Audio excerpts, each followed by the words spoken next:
The 7 ways that trauma shows up in relationships look like rejection/rejection sensitivity, like, trying to avoid rejection or remove yourself from situations where you could be rejected. Self-sabotage, which sometimes look like not shooting your shot at all, not trying to be close, not asking for your needs to be met. Victimization, which is sometimes, "Well, I could have done better if you didn't," or "I Mhm. couldn't because my dad didn't. My mom never gave me."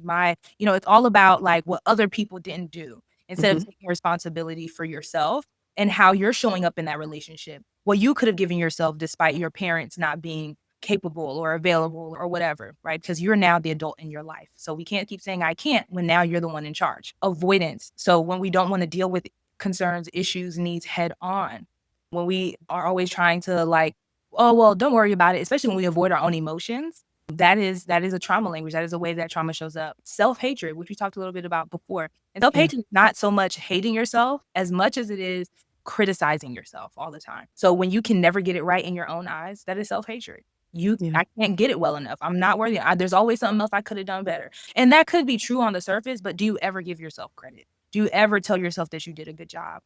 Next is control, which is self-sabotage and control are the ones that people are like, "Yeah, you got me, girl." Control, right? When we want to be in control of things. A lot of the times people get frustrated, especially, men get frustrated in relationships with women when control is at place, like, "You never wanna let me leave. What is it like? Why can't you just let go?" And I always tell either party, because I work with couples as well, but I will tell them, like, the answer to this is actually a lot of compassion, because people who always feel the need to be in control, it's not that they want to, it's that they feel like they don't have another option, and it's the way they feel safest. So, Yeah. control is about safety. It's not about, Mhm. manipulation all the time. For some people it is, but sometimes it's just about safety, and I Mhm. only feel safe when I'm in charge, when I know what to do. And having a lot of compassion and being soft with somebody and that person being soft with themselves, who wrestles with control can help a lot, in allowing you to remember, like, if you're in control, that means all the responsibility is also on you.